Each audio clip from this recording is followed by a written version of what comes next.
The second trip, or Chokmah. Hopalong Horus rides again. Hang on for some metaphysics. The anaristic principle is that of order. The eristic principle is that of disorder. On the surface, the universe seems, to the ignorant, to be ordered. This is the anaristic illusion. Actually, what order is there is imposed on primal chaos in the same sense that a person's name is draped over his actual self. It is the job of the scientist, for example, to implement this principle in a practical manner, and some are quite brilliant at it. But on closer examination, order dissolves into disorder, which is the eristic illusion. Malaclips the Younger, KSC, Principia Discordia. And Spaceship Earth, that glorious and bloody circus, continued its 4 billion-year-long spiral orbit about the sun. The engineering, I must admit, was so exquisite that none of the passengers felt any motion at all. Those on the dark side of the ship mostly slept and voyaged into worlds of freedom and fantasy. Those on the light side moved about the tasks appointed for them by their rulers, or idled, waiting for the next order from above. In Las Vegas, Dr. Charles Mocenigo woke from another nightmare and went to the toilet to wash his hands. He thought of his date the next night with sherry brandy and, quite mercifully, had no inkling that it would be his last contact with a woman. Still seeking calm, he went to the window and looked at the stars. Being a specialist with no interest beyond his own field, he imagined he was looking up rather than out at them.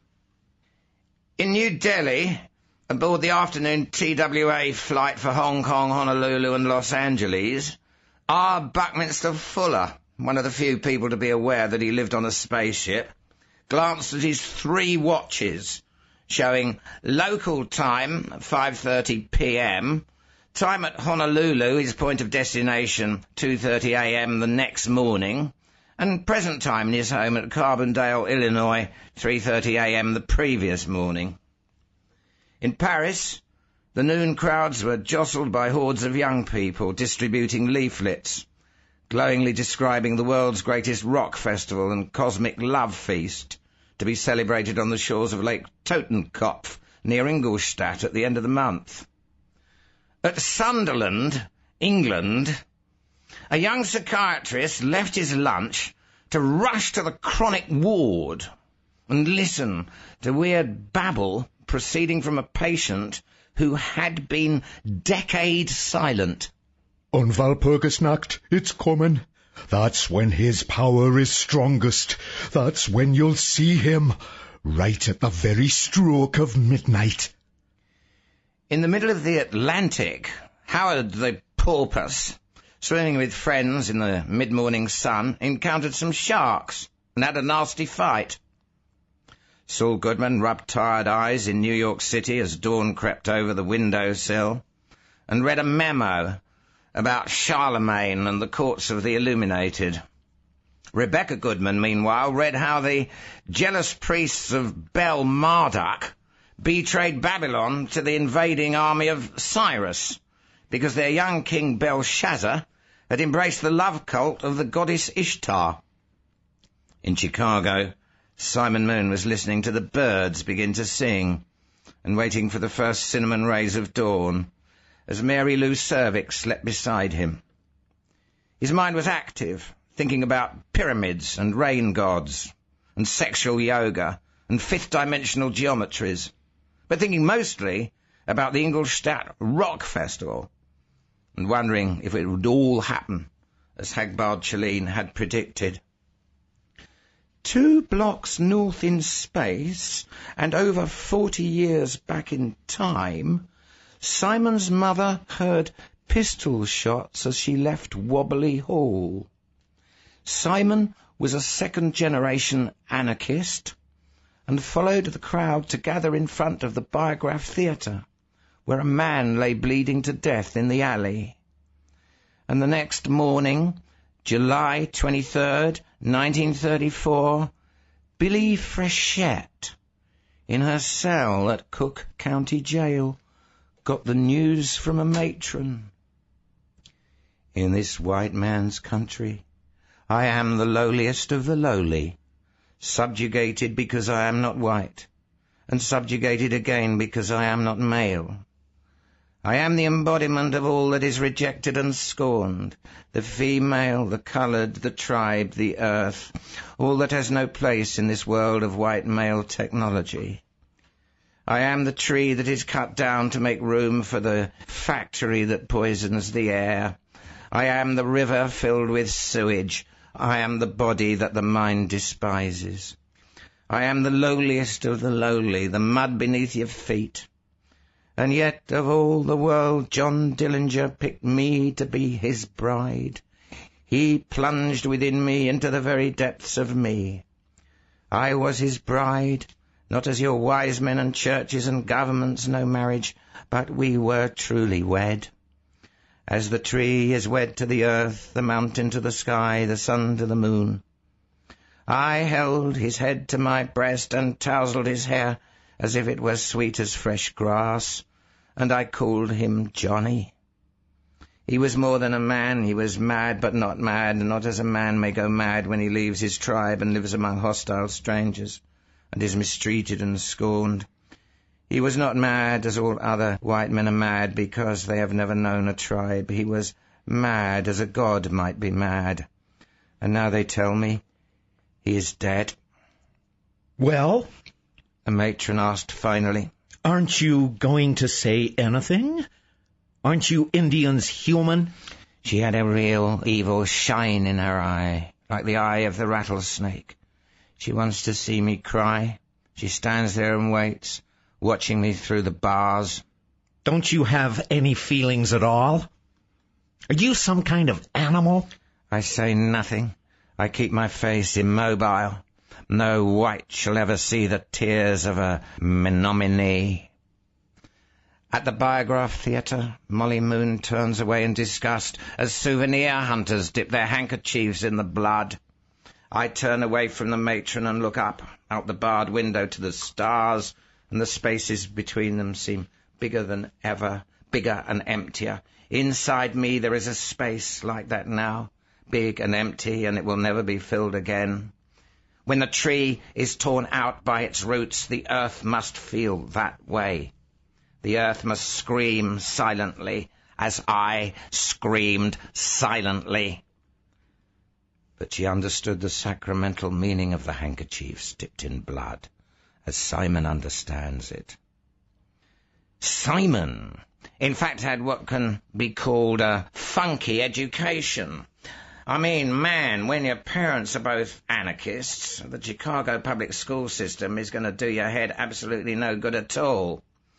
Feature me in a 1956 classroom with Eisenhower's Moby Dick face on one wall and Nixon's Captain Ahab glare on the other, and in between, standing in front of the inevitable American rag, Miss Doris Day or her elder sister, telling the class to take home a leaflet explaining to their parents why it's important for them to vote. My parents don't vote, I say. Well, this leaflet will explain to them why they should, she tells me with the real authentic Doris Day sunshine and Kansas cornball smile. It's early in the term and she hasn't heard about me from the last semester teacher. I really don't think so, I say politely. They don't think it makes any difference whether Eisenhower or Stevenson is in the White House. They say the orders will still come from Wall Street. It's like a thundercloud. All the sunshine goes away. They never prepared her for this in the school where they turn out all these Doris Day replicas. The wisdom of the fathers is being questioned. She opens her mouth and closes it and opens and closes it and finally takes such a deep breath that every boy in the room, we're all on the cusp of puberty, gets a hard-on from watching her breasts heave up and slide down again. I mean, they're all praying, except me, I'm an atheist, of course, that they won't get called on to stand up. If it wouldn't attract attention, they'd be clubbing their dicks down with their geography books. That's the wonderful thing about this country. She finally gets out. Even people with opinions like that can say what they want without going to jail.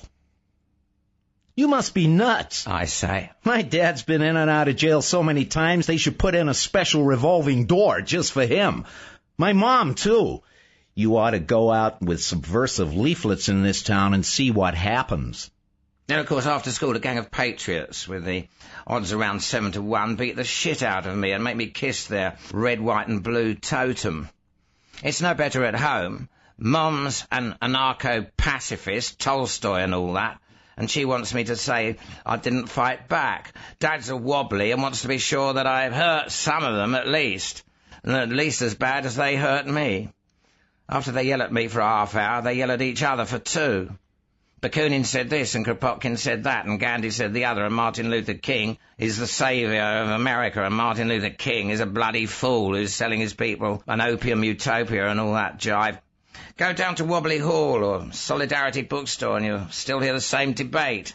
Doubled, redoubled, in spades and vulnerable.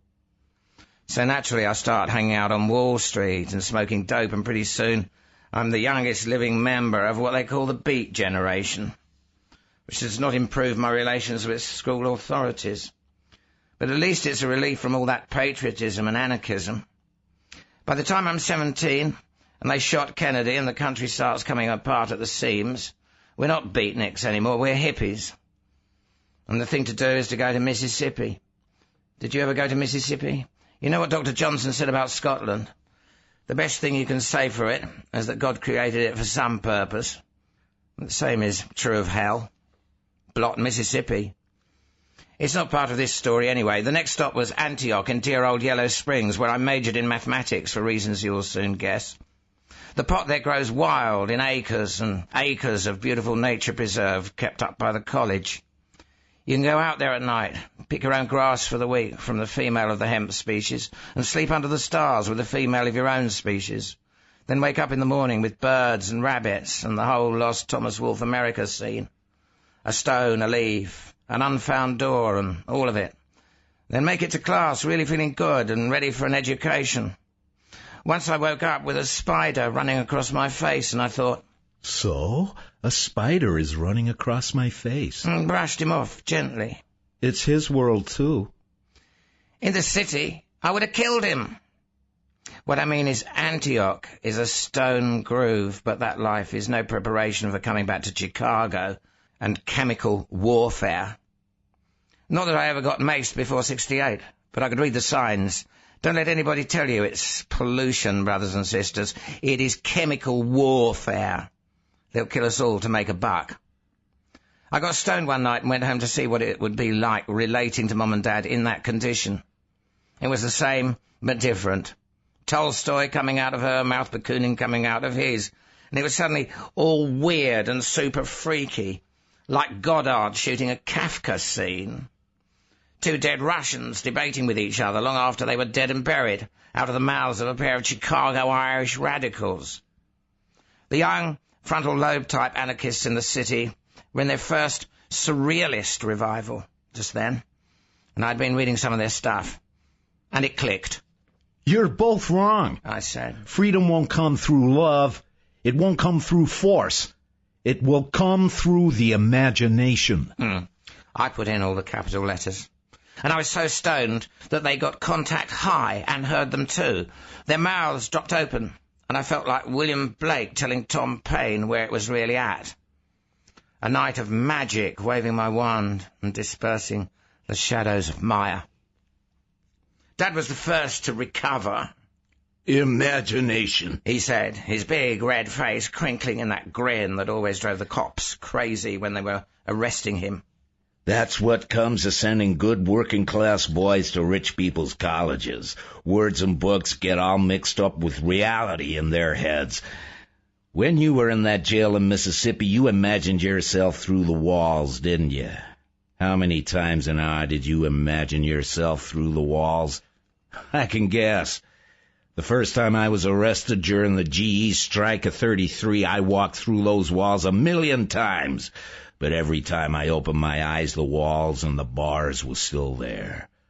What got me out finally? What got you out of Biloxi finally? Organization. If you want big words to talk to intellectuals with, that's a fine big word, son. Just as many syllables as imagination, and it has a lot more realism in it. That's what I remember best about him, that one speech and the strange clear blue of his eyes. He died that year, and I found out that there was more to the imagination than I had known. For he didn't die at all. He's still around in the back of my skull somewhere, arguing with me, and that's the truth. It's also the truth that he's dead, really dead, and part of me was buried with him. It's uncool to love your father these days. I didn't even know that I loved him until they closed the coffin, and I heard myself sobbing. And it comes back again, that same emptiness, whenever I hear Joe Hill. The copper bosses killed you, Joe. I never died, said he. Both lines are true, and mourning never ends. They didn't shoot Dad the clean way like Joe Hill, but they ground him down year after year, burning out his wob fires. And he was Aries, a real fire sign, with their cops, their courts, their jails and their taxes, their corporations, their cages for the spirit and cemeteries for the soul, their plastic liberalism and murderous Marxism. And even as I say that, I have to pay a debt to Lenin, for he gave me the words to express how I felt when Dad was gone. Revolutionaries, he said, are dead men on furlough.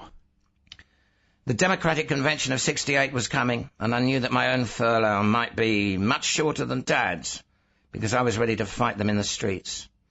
All spring, Mum was busy at the Women for Peace Centre, and I was busy conspiring with surrealists and yippies. And then I met Mao Tzu Hsi. It was April the 30th. Walpurgis Nacht, pause for thunder on the soundtrack, and I was rapping with some of the crowd at the Friendly Stranger. H.P. Lovecraft, the rock group, not the writer, was conducting services in the back room, pounding away at the door to Acid Land in the gallant effort, new and striking that year, to break in on waves of sound without any chemical skeleton key at all. And I'm in no position to evaluate their success objectively, since I was, as is often the case with me, 99 44/100% stoned out of my gourd before they began operations. I kept catching this uniquely pensive oriental face at the next table, but my own gang, including the weird faggot priest we nicknamed Padre Pederastia, had most of my attention. I was laying it on them heavy. It was my Donatian Alphonse Francois de Sade period. The head-trip anarchists are as constipated as the Marxist. I was giving forth. You recognize the style by now. Who speaks for the thalamus, the glands, the cells of the organism? Who sees the organism? We cover it with clothes to hide its apehood. We won't have liberated ourselves from servitude until people throw all their clothes in the closet in spring and don't take them out again until winter. We won't be human beings the way apes are apes and dogs are dogs until we fuck where and when we want to, like any other mammal. Fucking in the streets isn't just a tactic to blow minds. It's recapturing our own bodies. Anything less, and we're still robots possessing the wisdom of the straight line, but not the understanding of the organic curve. And so on, and so forth. I think I found a few good arguments for rape and murder while I was at it. The next step beyond anarchy? Somebody said cynically. Real chaos! Why not? I demanded. Who works at a straight job here? None of them did, of course. I deal dope myself. Will you work at a straight job for something that calls itself an anarchist syndicate?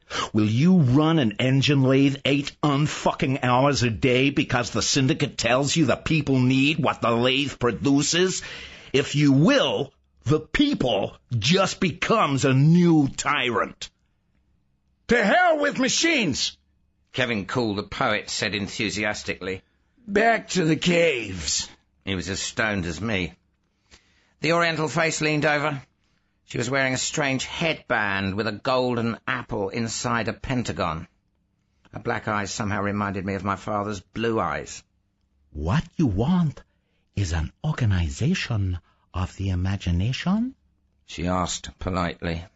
I flipped. It was too much hearing those words just then.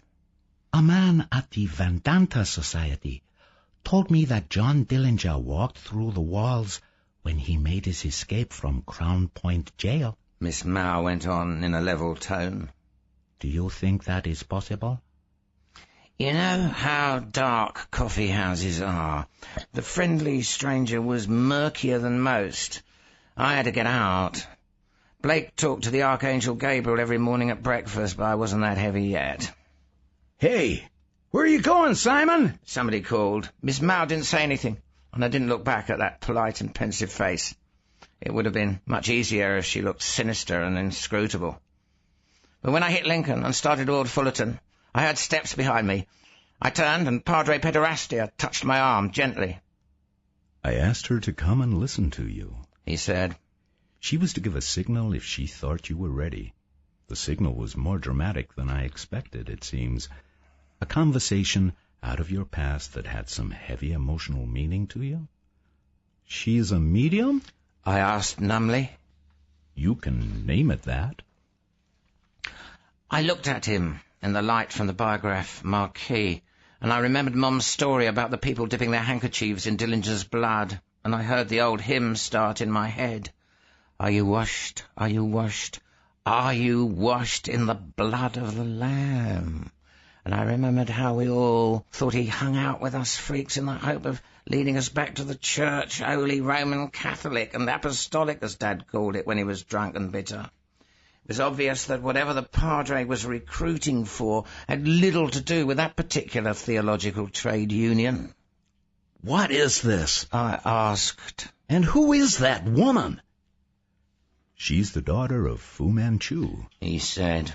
Suddenly he threw his head back and laughed like a rooster crowing. Just as suddenly he stopped and looked at me. Just looked at me. Somehow, I said slowly, I've qualified for a small demonstration of whatever you and she are selling, but I don't qualify for any more until I make the right move. He gave the faintest hint of a nod and went on watching me. Well, I was young and ignorant of everything outside 10 million books I'd gobbled, and guilty, unsure about my imaginative flights away from my father's realism, and of course stoned, of course.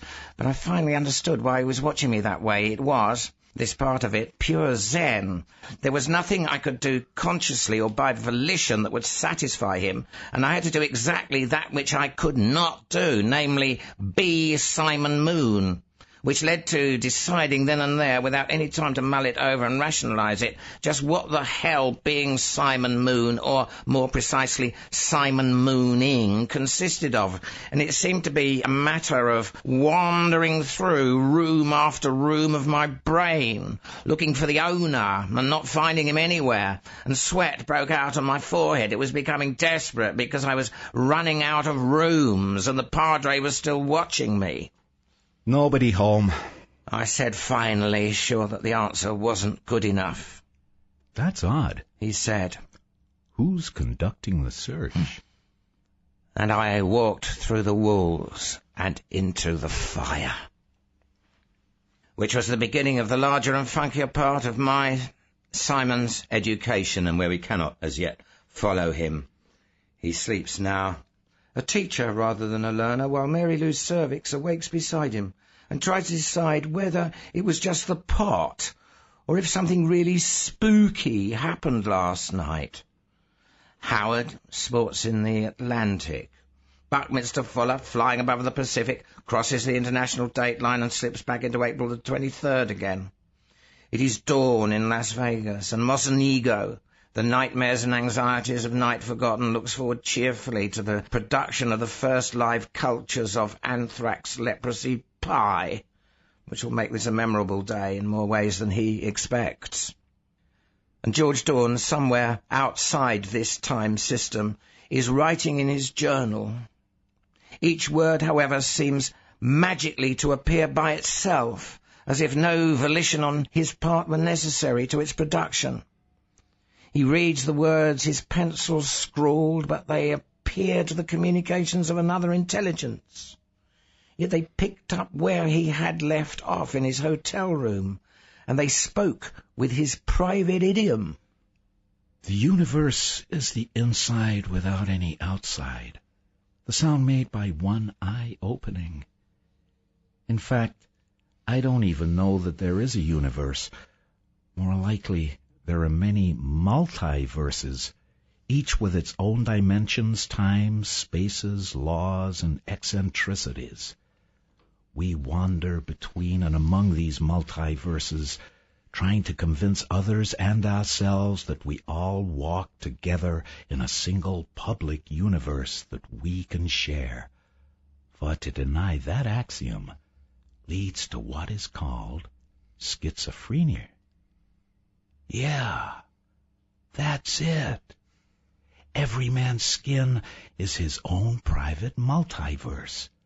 Just like every man's home is supposed to be his castle. But all the multiverses are trying to merge, to create a true universe, such as we have only imagined previously. Maybe it will be spiritual, like Zen or telepathy, or maybe it will be physical, one great big gang fuck. But it has to happen.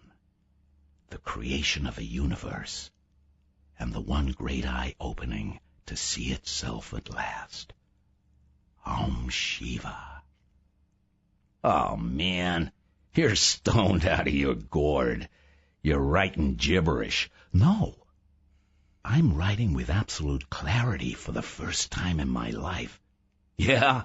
What was that business about the universe being the sound of one eye opening? Oh, never mind that. Who the hell are you, and how did you get into my head? Your turn now, George. Sheriff Cartwright stood in the door, a monk in a strange red and white robe beside him, holding some kind of wand, the deep colour of a fire engine. No. George started to stammer, but he knew. Of course you know, the sheriff said kindly, as if he were suddenly sorry about it all. You knew before you left New York and came down here. They were at the foot of the gallows. Each with its own times, spaces, laws, and eccentricities. George was thinking wildly. Yes, if the universe is one big eye looking at itself, then telepathy is no miracle. For anyone who opens his own eyes fully can then look through all other eyes. For a moment, George looks through the eyes of John Ehrlichman, as Dick Nixon urges lewdly. You can say I don't remember. You can say I can't recall. I can't give any answer to that I can recall.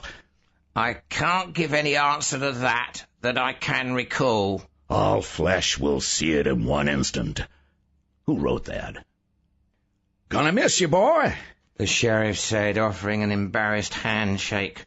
Numbly, George clasped the man's hot reptilian palm. The monk walked beside him up the gallows steps. 13, George was thinking. There are always 13 steps on a gallows, and you always cream in your jeans when your neck breaks. It has something to do with the pressure on the spinal cord being transmitted through the prostate gland. The orgasm death gimmick, Burroughs calls it. At the 5th step, the monk cried suddenly, "Hail, Eris!" George stared at the man, dumbfounded. Who was Eris? Somebody in Greek mythology, but somebody very important. It all depends on whether the fool has wisdom enough to repeat it. Quiet, idiot. He can hear us. I got some bad pot, George decided, and I'm still back on the hotel bed hallucinating all this. But he repeated uncertainly, Hail, Eris. Immediately, just like his one and only acid trip, dimension began to alter. The steps grew larger, steeper. Ascending them seemed as perilous as climbing Mount Everest. The air was suddenly lit with reddish flame. Definitely, George thought, some weird and freaky pot. And then for some reason he looked upward. Each step was now higher than an ordinary building. He was near the bottom of a pyramidal skyscraper of 13 colossal levels. And at the top, And at the top, one enormous eye, a ruby and demonic orb of cold fire without mercy or pity or contempt, and it looked at him and into him and through him. The hand reaches down, turns on both bathtub faucets full power, then reaches upwards to do the same to the sink faucets. Banana-nosed Maldonado leans forward and whispers to Carmel. Now you can talk. The old man, using the name Frank Sullivan, was met at Los Angeles International Airport November the 22nd, 1963, by Mao Tzu-Si, who drove him to his bungalow on Fountain Avenue. He gave his report in terse, unemotional sentences. My God, she said when he finished. What do you make of it? He thought carefully and grunted. That beats the hell out of me. The guy on the triple underpass was definitely Harry Coyne. I recognized him through my binoculars. The guy in the window at the book depository was very likely this galoot Oswald that they've arrested. The guy on the grassy knoll was Bernard Barker from the CIA Bay of Pigs gang. But I didn't get a good look at the gink on the county records building. One thing I'm sure of, we can't keep all this to ourselves. At the very least, we pass the word on to ELF. It might alter their plans for OM. You've heard of OM? She nodded, saying, Operation Mindfuck. That's right. It's their biggest project for the next decade or so. This is a bigger mindfuck than anything they had planned. Red China? Maldonado whispers incredulously. You must have been reading the Reader's Digest. We get all our horse from friendly governments like Laos. The CIA would have our ass otherwise. Straining to be heard over the running water, Carmel asks despondently. Then you don't know how I could meet a communist spy. Maldonado stares at him levelly.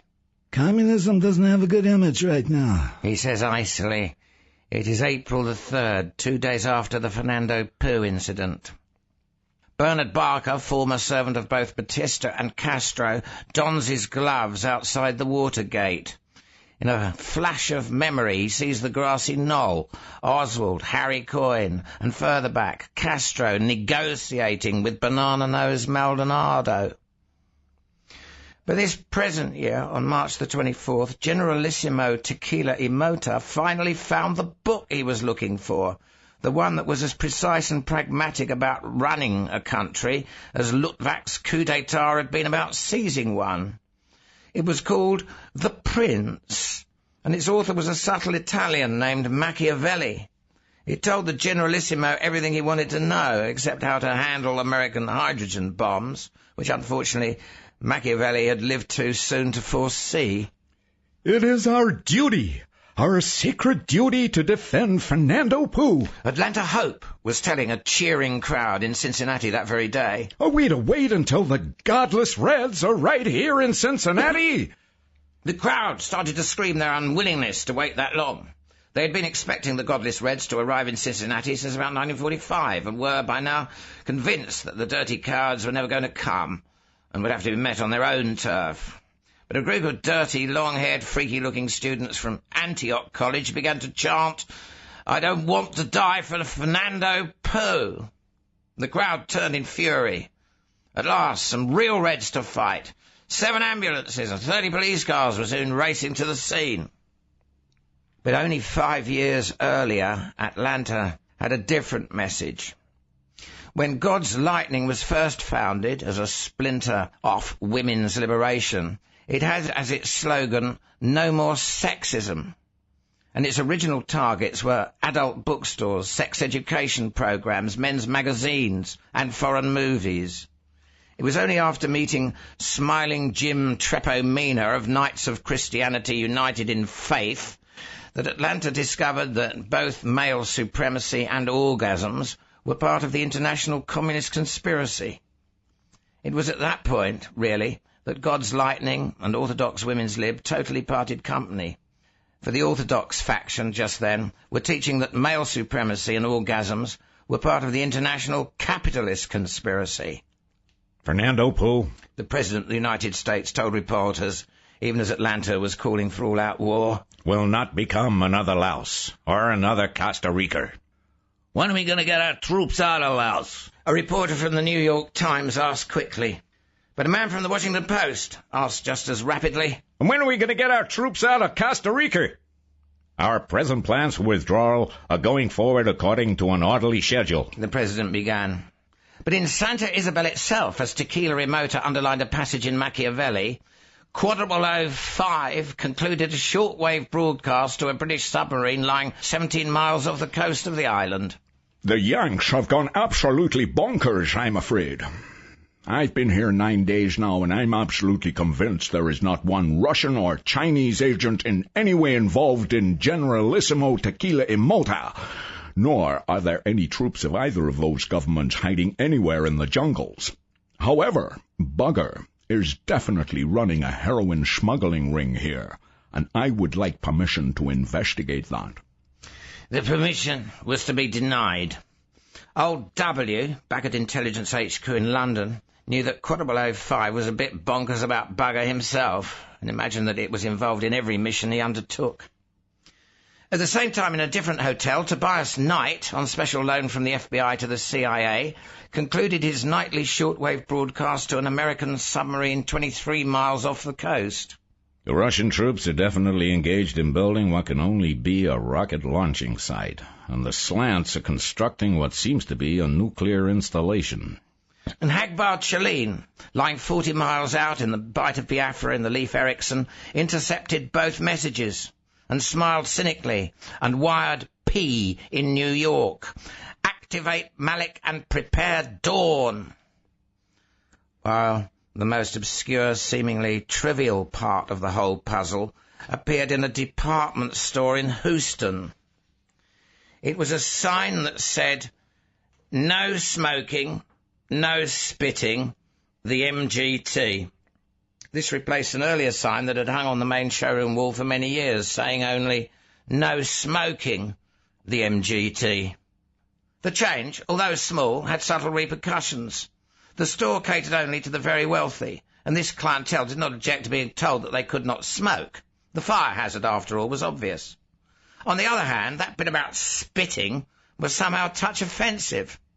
They most certainly were not the sort of people who would spit on somebody's floor. Or, at least, none of them had done such a thing at any time since about 1 month or at most 1 year after they became wealthy. Yes, the sign was definitely bad diplomacy.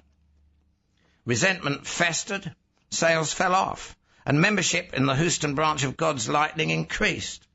Wealthy, powerful membership. The odd thing was that the management had nothing at all to do with the sign. George Dawn awoke screaming. He lay on the floor of his cell in Mad Dog County Jail. His first frantic involuntary glance told him that Harry Coyne had vanished completely from the adjoining cell. The shit pot was back in its corner, and he knew without being able to check that there would be no human intestines in it. Terror tactics, he thought. They were out to break him, a task which was beginning to look easy, but they were covering up the evidence as they went along. There was no light through the cell window. It was therefore still night. He hadn't slept, but merely fainted. Like a girl. Like a long-haired commie faggot. Ah, shit and prune juice. He told himself sourly. Cut it out. You've known for years that you're no hero. Don't take that particular Saure out and rub sandpaper on it now. You're not a hero.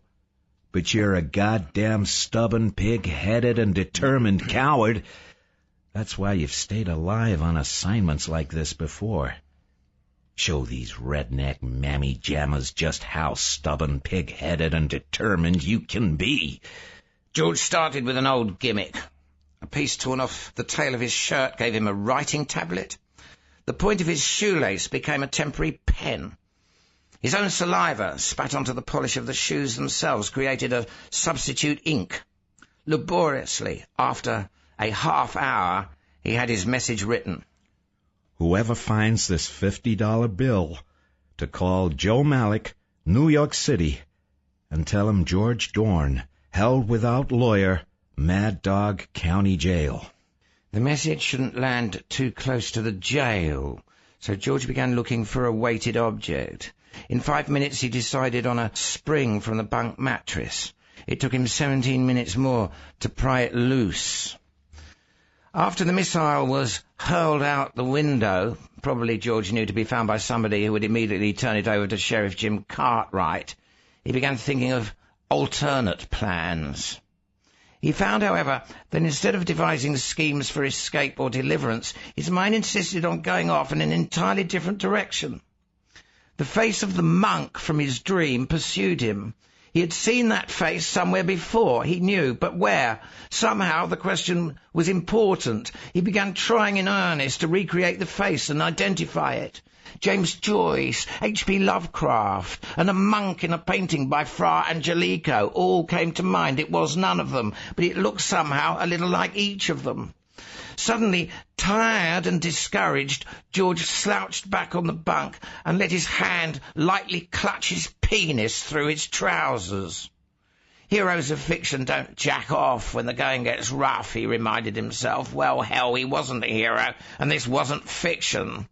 Besides, I wasn't going to jack off. After all, they might be watching through a peephole, ready to use this natural jailhouse weakness to humiliate me further and break my ego. No, I definitely wasn't going to jack off. I was just going to hold it lightly through my trousers until I felt some life force surging back into my body and displacing fear, exhaustion and despair.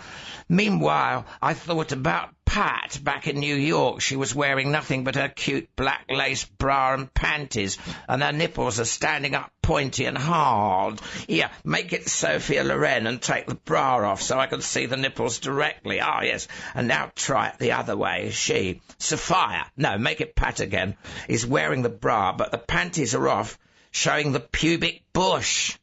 Let her play with it. Get her fingers in there. And the other hand on the nipple. Oh, yes. And now she, Pat, no, Sophia, is kneeling to unzip my fly. My penis grew harder and her mouth opened in expectation. I reached down and cupped her breast with one hand, taking the nipple she had been caressing, feeling it harden more.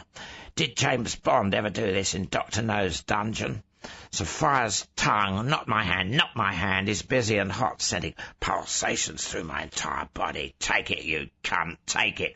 Oh, God, a flash of the Passaic and the gun at my forehead. And you can't call them cunts nowadays. Ah, you can't take it. And it is Pat. It's that night at her pad when we were both zonked on hashish.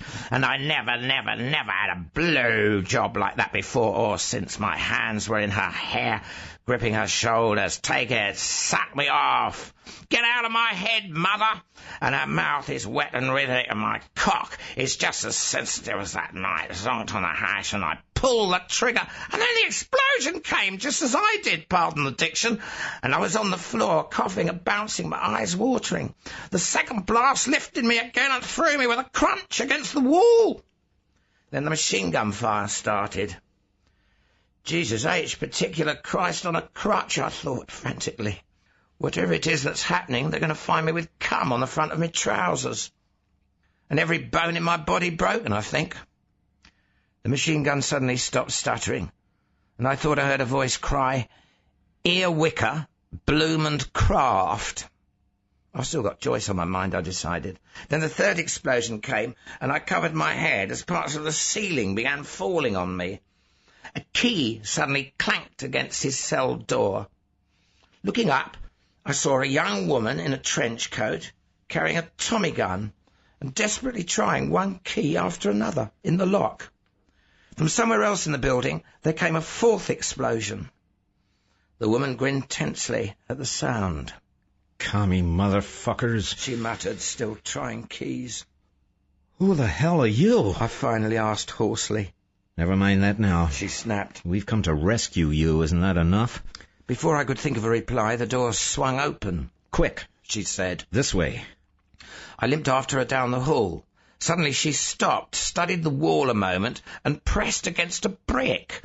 The wall slid smoothly aside, and we entered what appeared to be a chapel of some sort. Good weeping Jesus and his brother Irving, I thought. I'm still dreaming. For the chapel was not anything that a sane man would expect to find in Mad Dog County Jail. Decorated entirely in red and white, the colours of Hassani Sabah and the assassins of Alamut, I remembered incredulously. It was adorned with strange Arabic symbols and slogans in German.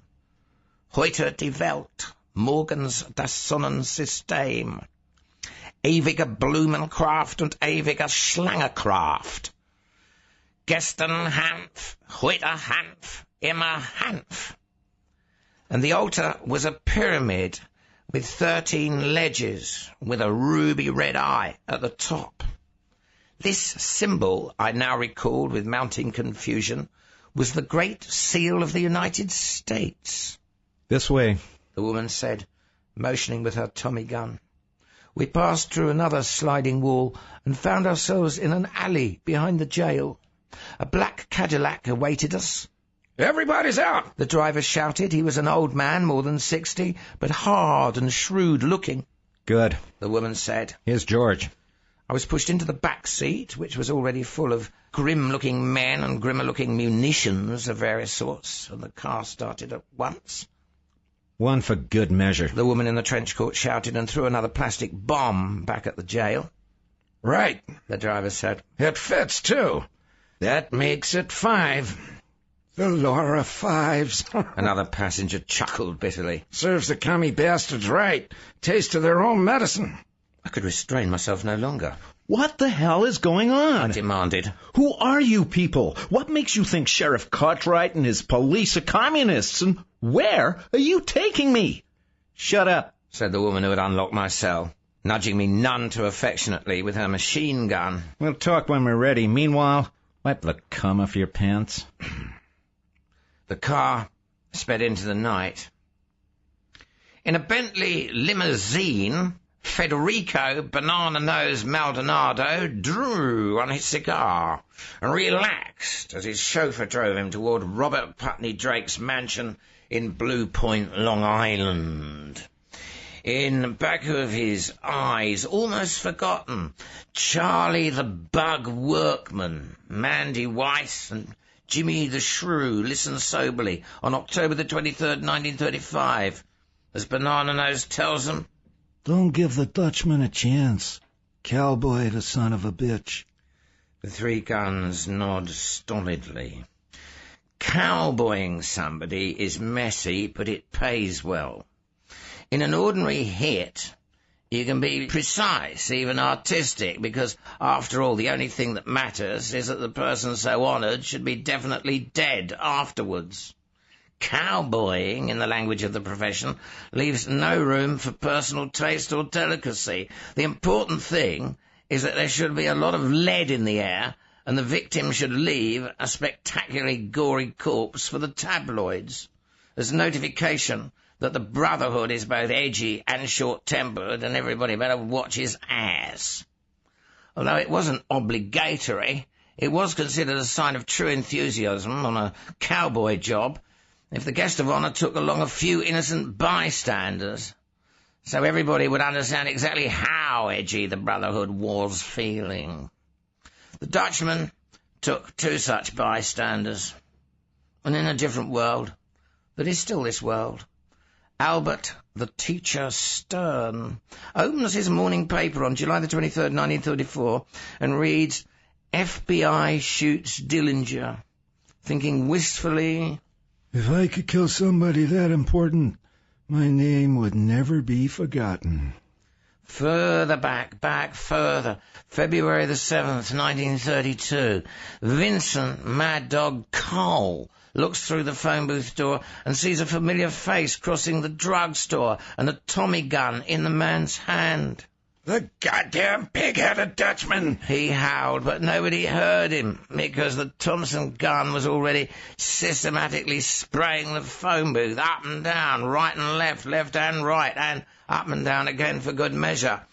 But tilt the picture another way, and this emerges. On November the 10th, 1948, the world's greatest newspaper, the Chicago Tribune, announced the election to the presidency of the United States of America of Thomas Dewey A man who not only was not elected, but would not even have been alive if Banana-Nose Maldonado had not given such specific instructions concerning the Dutchman to Charlie the Bug, Mandy Weiss, and Jimmy the Shrew.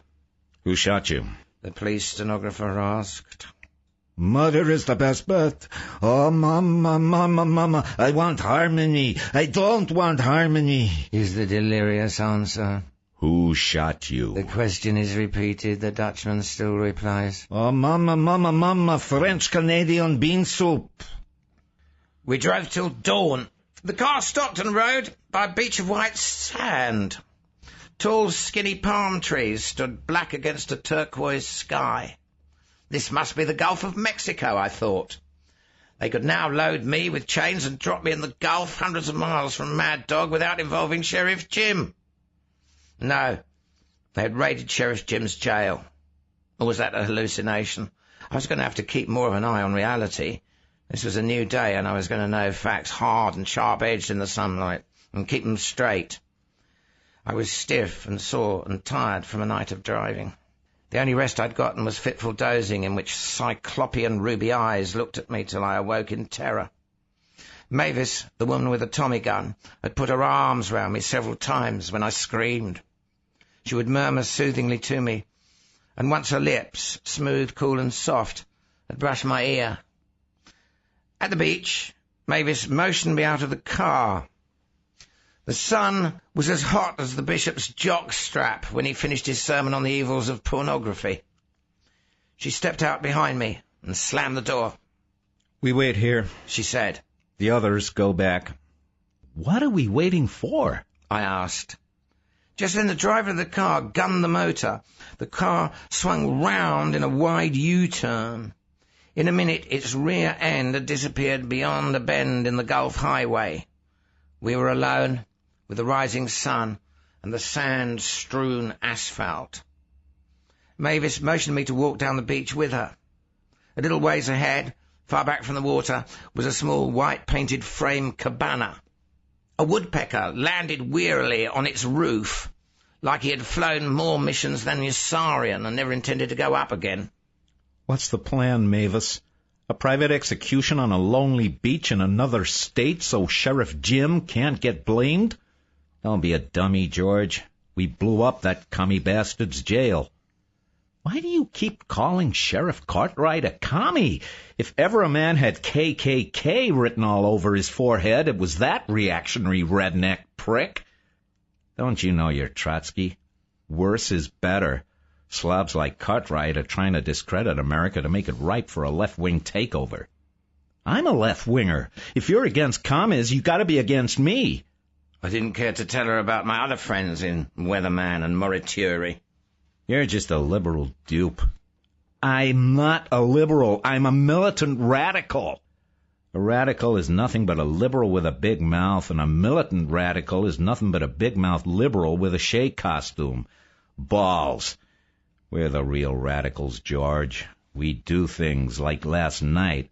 Except for Weatherman and Morituri, all the militant radicals in your crowd ever do is take out the Molotov cocktail diagram that they carefully clipped from the New York Review of Books, hang it on the bathroom door, and jack off in connection with it.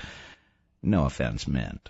The woodpecker turned his head and watched us suspiciously like a paranoid old man. And what are your politics if you're such a radical? I asked. I believe the government governs best of all that governs least of all. Preferably not at all. And I believe in the laissez-faire capitalist economic system. Well, then you must hate my politics. Why did you rescue me? You're wanted, she said. By whom? Hagbard Chelene. And who is Hagbard Chelene? We'd reached the cabana and were standing beside it, facing each other, glaring at each other. The woodpecker turned his head and looked at us with the other eye. What is John Guilt? Mavis said. I might have guessed. I thought, a hope fiend. She went on. It took a whole book to answer that one. As for Hagbard, you'll learn by seeing, enough for now that you know that he's the man who requested that we rescue you. But you personally don't like me and would not have gone out of your way to help me? I don't know about not liking you. That splotch of cum on your trousers has had me horny ever since Mad Dog. Also, the excitement of the raid. I got some tension to burn off. I prefer to save myself for a man who completely meets the criteria of my value system, but I could get awfully horny waiting for him. No regrets, no guilt, though. You're all right. You'll do. What are you talking about? I'm talking about your fucking me, George. I never knew a girl, woman, who believed in the capitalist system who was any kind of a good fuck. What has your pathetic circle of acquaintances got to do with the price of gold? I doubt you ever met a woman who believed in the real laissez-faire capitalist system. Such a woman is not likely to be caught traveling in your left liberal circles. She took me by the hand and led me into the cabana. She shrugged out of her trench coat and spread it carefully on the floor. She was wearing a black sweater and a pair of blue jeans, both tight-fitting. She pulled a sweater off over her head. She was wearing no bra, and her breasts were apple-sized, cherry-tipped cones. There was some sort of dark red birthmark between them. Your kind of capitalist woman was a Nixonette in 1972, and she believes in that half-assed corporate socialist bastard fascist mixed economy Frank Roosevelt blessed these United States with. She unbuckled her wide black belt and unzipped her jeans. She tugged them down over her hips. I felt my hard-on swelling up inside my pants. Libertarian women are good fucks because they know what they want, and what they want they like a lot. She stepped out of her jeans to reveal, of all things, panties made of some strange metallic-looking synthetic material that was gold in colour. How can I know facts hard and sharp-edged in the sunlight and keep them straight when this happens? You really want me to fuck you right now on this public beach in broad daylight? The woodpecker went to work above us just then, banging away like a rock drummer. I suddenly remembered from high school. The woodpecker pecked on the outhouse door. He pecked and he pecked till his pecker was sore. George, you're too serious. Don't you know how to play? Did you ever think that life is maybe a game? There is no difference between life and a game, you know. When you play, for instance, playing with a toy, there is no winning or losing. Life is a toy, George. I'm a toy. Think of me as a doll. Instead of sticking pins in me, you can stick your thing in me.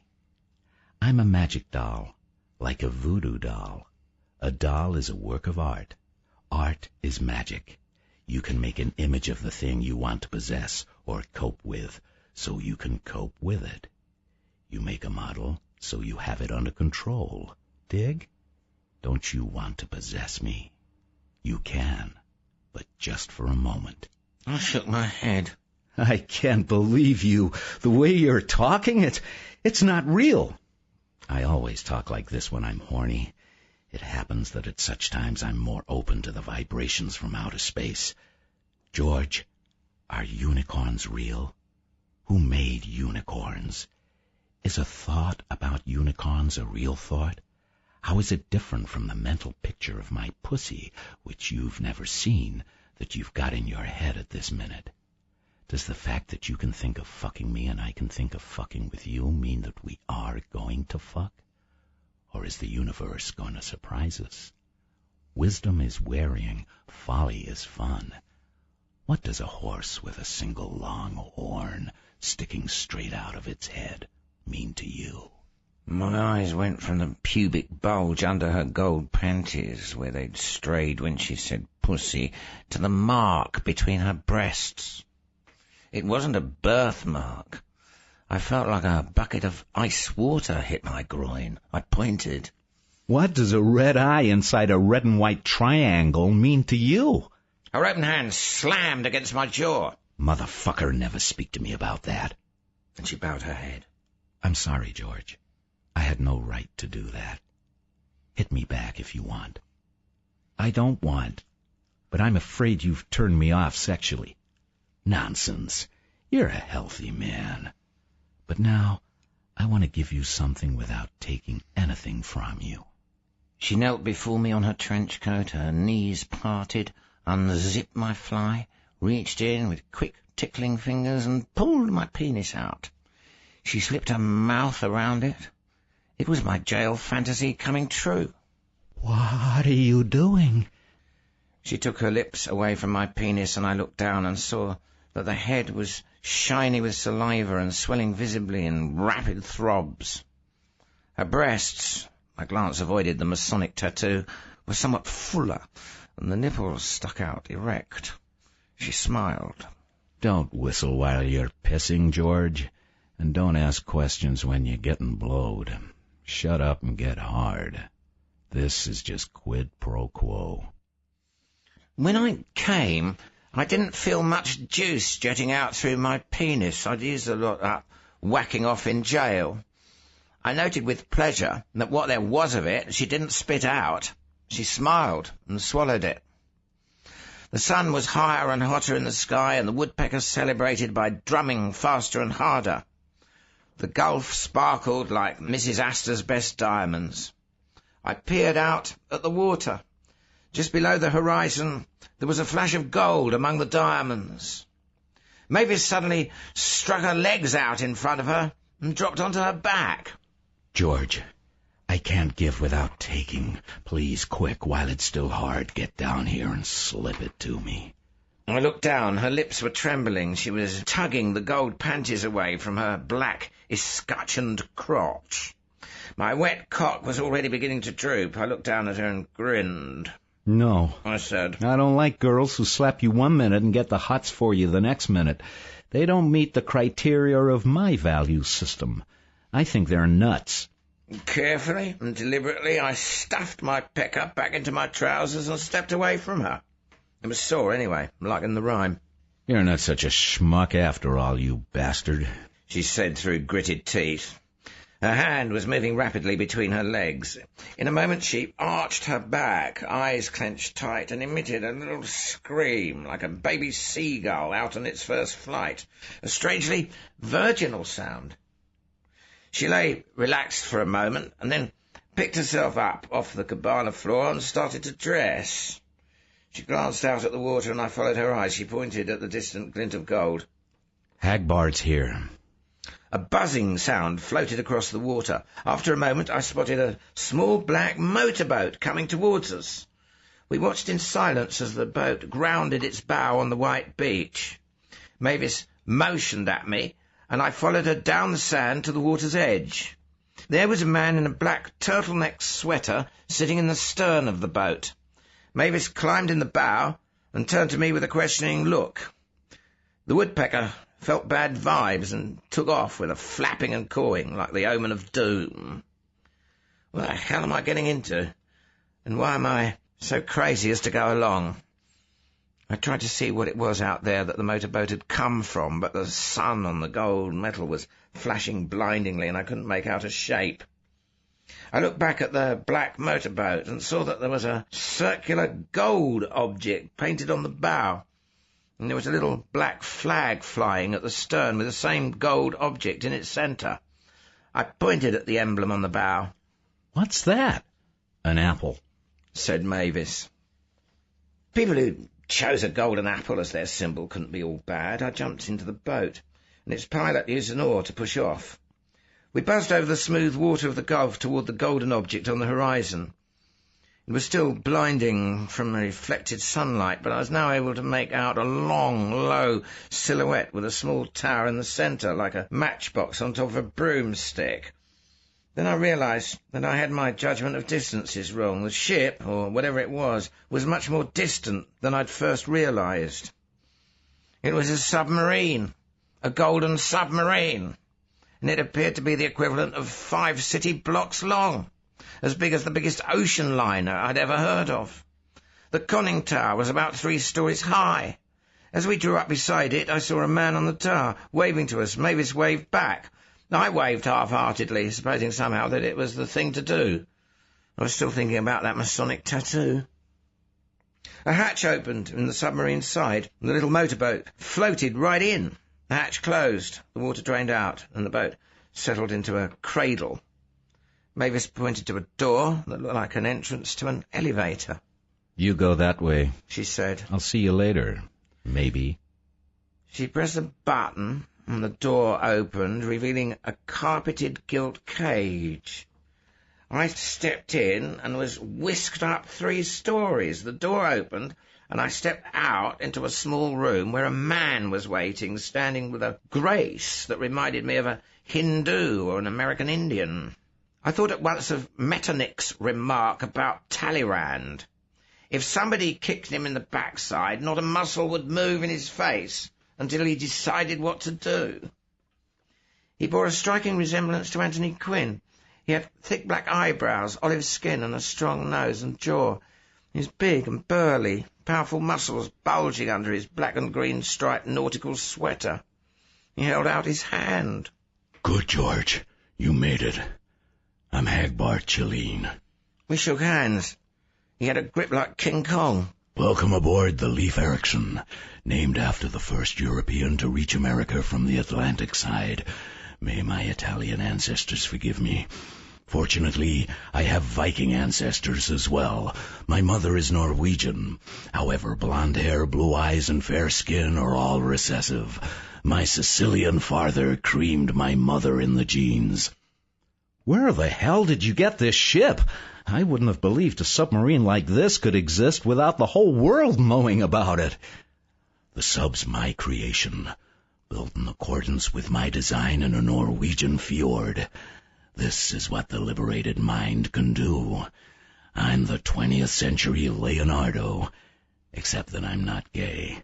I've tried it, of course, but women interest me more. The world has never heard of Hagbard Chileen. That is because the world is stupid and Chileen is very smart. The submarine is radar and sonar transparent. It is superior to the best either the American or Russian government even has on the drawing board. It can go to any depth in any ocean. We've sounded the Atlantic Trench, the Mindanao Deep, and a few holes in the floor of the sea that no one's ever heard of or named. Leif Erikson is capable of meeting the biggest, most ferocious, and smartest monsters of the deep, of which we've found God's plenty. I'd even risk her in battle with Leviathan himself, though I'm just as pleased we've only seen him from afar hitherto. You mean whales? I mean Leviathan, man. That fish, if fish it be, that is to your whale what your whale is to your meanest guppy. Don't ask me what Leviathan is. I haven't even gotten close enough to tell you his shape. There's only one of him, her, or it in all the world that's water. I don't know how it reproduces. Maybe it doesn't have to reproduce. Maybe it's immortal. It may be neither plant nor animal for all I know, but it's alive, and it's the biggest living thing there is. Oh, we've seen monsters, George. We've seen in Leif Erikson the sunken ruins of Atlantis and Lemuria, Mu, as it's known to keepers of the sacred cow. What the fuck are you talking about? I asked, wondering if I was in some crazy surrealist movie, wandering from telepathic sheriffs to homosexual assassins to nympho-lady masons to psychotic pirates, according to a script written in advance by 2 acid heads and a Martian humorist. I'm talking about adventure, George. I'm talking about seeing things and being with people that will really liberate your mind, not just replacing liberalism with Marxism so you can shock your parents. I'm talking about getting altogether off the grubby plane you live on and taking a trip with Hagbard to a transcendental universe. Did you know that on sunken Atlantis there is a pyramidal structure built by ancient priests and faced with a ceramic substance that has withstood 30,000 years of ocean burial so that the pyramid is clean and white as polished ivory, except for the giant red mosaic of an eye at its top? I find it hard to believe that Atlantis ever existed, I said. In fact, I shook my head angrily. You're conning me into qualifying that. The fact is, I simply don't believe Atlantis ever existed. This is pure bullshit. Atlantis is where you're going next, friend. Do you trust the evidence of your senses? I hope so, because you'll see Atlantis and the pyramid just as I said. Those bastards, the Illuminati, are trying to get gold to further their conspiracies by looting an Atlantean temple. And Hagbard is going to foil them by robbing it first. Because I fight the Illuminati every chance I get, and because I'm an amateur archaeologist. Will you join us? You're free to leave right now if you wish. I'll put you ashore and even supply you with money to get back to New York. I shook my head. I'm a writer. I write magazine articles for a living, and even if 90% of what you say is bullshit moonshine and the most elaborate put-on since Richard Nixon, this is the best story I've ever come across. A nut with a gigantic golden submarine whose followers include beautiful gorilla women who blow up southern jails and take out the prisoners? Oh, no, I'm not leaving. You're too big a fish to let get away. Hagbard slapped me on the shoulder. Good man. You've got courage and initiative. You trust only the evidence of your eyes and believe what no man tells you. I was right about you. Come on down to my stateroom. He pressed a button and we entered the golden elevator and sank rapidly till we came to an 8-foot-high archway barred by a silver gate. Chelene pressed a button and the elevator door and the gate outside both slid back. We stepped out into a carpeted room with a lovely black woman sitting at one end under an elaborate emblem concocted of anchors, seashells, Viking figureheads, lions, ropes, octopi, lightning bolts, and, occupying the central position, a golden apple. Callisti, said Chelene, saluting the girl. All hail Discordier, she answered. On shiver, I contributed, trying to enter the spirit of the game. Chelene led me down a long corridor, saying, You'll find this submarine is opulently furnished. I have no need to live in monk-like surroundings like those masochists who become naval officers. No Spartan simplicity for me. This is more like an ocean liner or a grand European hotel of the Edwardian era. Wait till you see my suite. You'll like your stateroom, too. To please myself, I built this thing on a grand scale. No finicky naval architects or parsimonious accountants in my business. I believe you gotta spend money to make money, and to spend the money you make to enjoy money. Besides, I have to live in the damn thing. And what precisely is your business, Mr. Chelene? I asked. Or should I call you Captain Chelene? You should certainly not. No bullshit authority titles for me. I'm Freeman Hagbard Chelene, but the conventional Mr. is good enough. I'd prefer you call me by my first name. Hell, call me anything you want to. If I don't like it, I'll punch you in the nose. If there were more bloody noses, there'd be fewer wars. I'm in smuggling, mostly with a spot of piracy just to keep ourselves on our toes, but that only against the Illuminati and their communist dupes.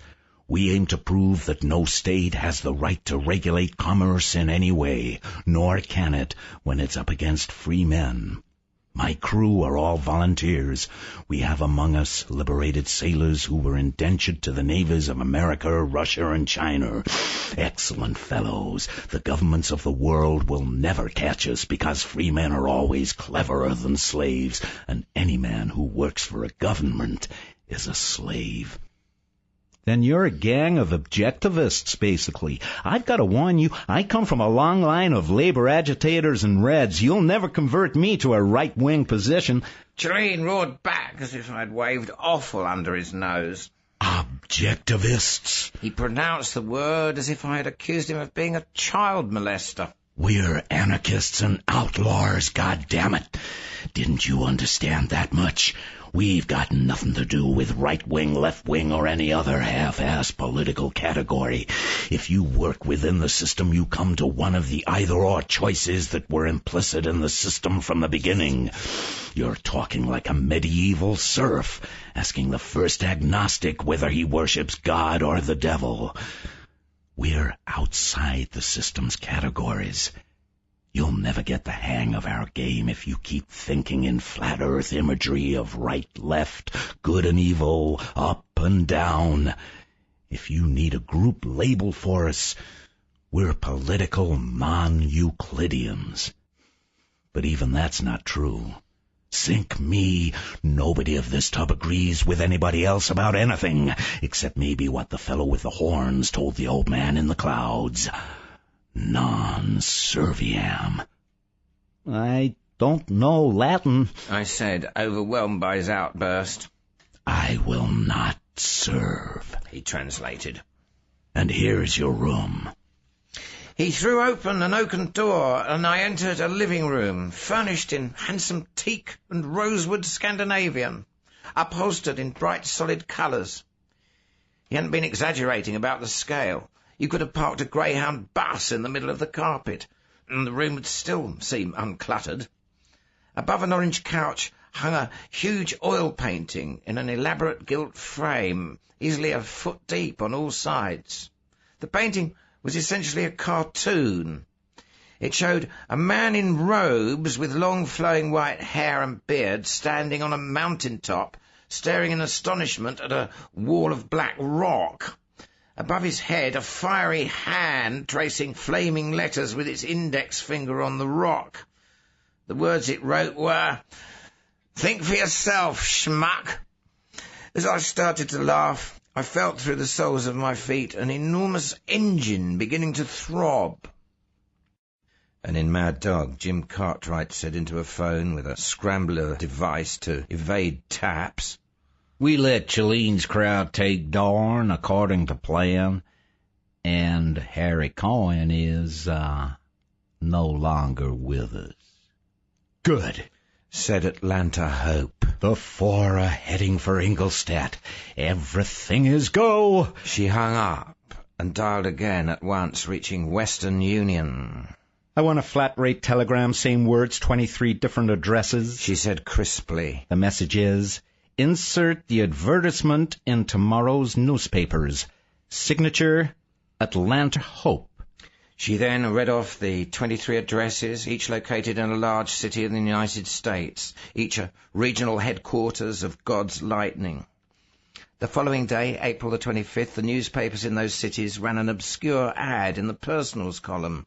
It said, "In thanks to St. Jude for favours granted A.W." The plot, accordingly, thickened. And then I sat back and thought about Harry Coyne. Once I imagined I could make it with him. There was something so repulsive, so cruel, so wild and psychopathic there, but of course it hadn't worked. The same as every other man. Nothing. "Hit me!" I screamed. "Bite me! Hurt me! Do something!" He did everything. The most agreeable sadist in the world. But it was the same as if he had been the gentlest, most poetic English instructor at Antioch. Nothing, nothing, nothing, nothing. The closest miss was that strange banker Drake from Boston. What a scene. I'd gotten into his office on Wall Street, seeking a contribution for God's Lightning. Old, white-haired buzzard between 60 and 70, typical of our wealthier members, I thought. I started the usual spiel. Communism, sexism, smut, and all the time his eyes were bright and hard as a snake's. It finally hit me that he didn't believe a word of it, so I started to cut it off, and then he pulled out his checkbook and wrote and held it up so I could see it. $20,000. I didn't know what to say. I started something about how all true Americans would appreciate this great gesture and so on, and he said, "Rubbish. You're not rich, but you're famous. I want to add you to my collection. Deal?" The coldest bastard I ever met. Even Harry Coyne was human by comparison. Yet his eyes were such a clear blue, I couldn't believe they could be so frightening. A real madman in a perfectly sane way. Not even a psychopath, but something they don't have a name for. And it clicked.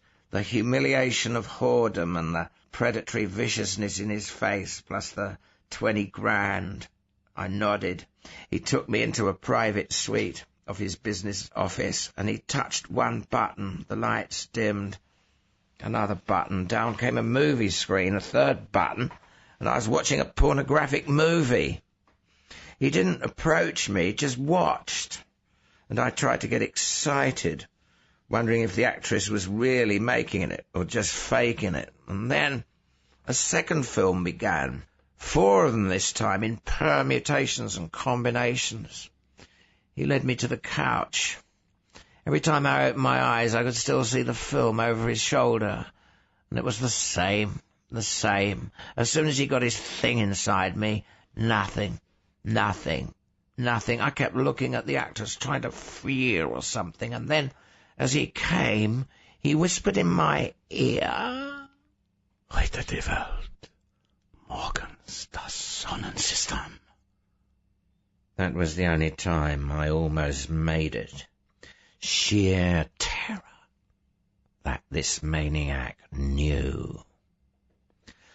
Later I tried to find out about him, but nobody above me in the order would say a word, and those below me didn't know anything. But I finally found out he was very big in the syndicate, maybe the top, and that's how I figured out that the old rumour was true. The syndicate was run by the order too, just like everything else. But that cold, sinister old man never said another word about it. I kept waiting while we dressed, when he gave me the cheque, when he escorted me to the door, and even his expression seemed to deny that he had said it, or knew what it meant. Then he opened the door for me. He put an arm on my shoulder and spoke so his secretary could hear it. May your work hasten the day when America returns to purity. Even his eyes weren't mocking, and his voice sounded completely sincere. And yet he had read me to the core, knew I was faking, and guessed that terror alone could unlock my reflexes. Maybe he even knew that I had already tried physical sadism, and it hadn't worked. Out on Wall Street, in the crowd, I saw a man with a gas mask. They were still rare that year, and I felt the whole world was moving faster than I could understand, and that the order wasn't telling me nearly as much as I needed to know. Brother Burghard, who was actually a politician in Chicago under his real name, once explained the law of fives to me in relation to the pyramid of power principle. Intellectually, I understand. It's the only way we can work, each group a separate vector, so that the most any infiltrator can learn is a small part of the design. Emotionally, though, it does get frightening at times. Do the 5 at the top really have the whole picture? I don't know. And I don't see how they can predict a man like Drake, or guess what he's planning next. There's a paradox here, I know. I joined the order seeking power, and now I'm more a tool, an object than ever before. If a man like Drake ever thought that, he might tear the whole show apart. Unless the 5 really do have the powers they claim, but I'm not gullible enough to believe that bull. Some of it's hypnotism and some is plain old stage magic, but none of it is really supernatural. Nobody has sold me on a fairy tale since my uncle got into me when I was 12 with his routine about stopping the bleeding. My parents had only told me the truth about menstruation in advance. Enough of that. There was work to be done. I hit the buzzer on my desk and my secretary, Mr. Mortimer, came in. As I'd guessed, it was past 9 o'clock, and he'd been out there in the reception area, straightening up and worrying about my mood for God knows how long, while I was daydreaming. I studied my memo pad while he waited apprehensively. Finally, I noticed him and said, Be seated. He sank into the dictation chair, putting his head right under the point of the lightning bolt on the wall, an effect I always enjoyed, and opened his pad. Call Zev Hirsch in New York, I said, watching his pencil fly to keep up with my words. The Foot Fetishist Liberation Front is having a demonstration. Tell Bunn to cream them. I won't be satisfied unless a dozen of the perverts are put in the hospital, and I don't care how many of our people get arrested doing it. The bail fund is available if they need it. If Zev has any objections, I'll talk to him, but otherwise you handle it. Then make up the standard number 2 press release where I deny any knowledge of illegal activities. By that chapter and promise, we will investigate and expel anybody guilty of mob action. Have that ready for release this afternoon. Then get me the latest sales figures on Telemachus Sneezed. Another busy day at the national headquarters of God's Lightning was started. And Hagbard Chelene, feeding Mavis's report on George's sexual and other behaviour into fuck-up, came out with a coding of C1472B2317A, which caused him to laugh immoderately. What's so damn funny? Mavis asked. From out of the west come the thundering hooves of the great horse Onan. Hagbard grinned. The lonely stranger rides again. What the hell does all that mean? We've got 64,000 possible personality types. Hagbard explained. And I've only seen that reading once before. Guess who it was? Not me. Mavis said quickly, beginning to colour. No, not you. Hagbard laughed again. It was Atlanterhope. Mavis was startled. That's impossible. She's frigid, for one thing. There are many kinds of frigidity. It fits, believe me. She joined women's liberation at the same age George joined Weatherman, and they both split after a few months. And you'll be surprised how similar their mothers were, or how the successful careers of their older brothers annoy them. But George is a nice guy underneath it all. Hagbard Chelene knocked an ash off his long Italian cigar. Everybody is a nice guy underneath it all, he said. What we become when the world is through messing us over is something else. At Chateau Thierry in 1918, Robert Putney Drake looked around at the dead bodies, knew he was the last man alive in the platoon, and heard the Germans start to advance. He felt the cold wetness on his thighs before he realized he was urinating in his pants. A shell exploded nearby, and he sobbed, "Oh, God, please, Jesus, don't let them kill me. I'm afraid to die. Please, Jesus, Jesus, Jesus." Mary Lou and Simon are eating breakfast in bed, still naked as Adam and Eve. Mary Lou spread jam on toast and asked, No, seriously, which part was hallucination and which part was real? Simon sipped at his coffee. Everything in life is a hallucination, he said simply. Everything in death, too. He added, The universe is just putting us on, handing us a line.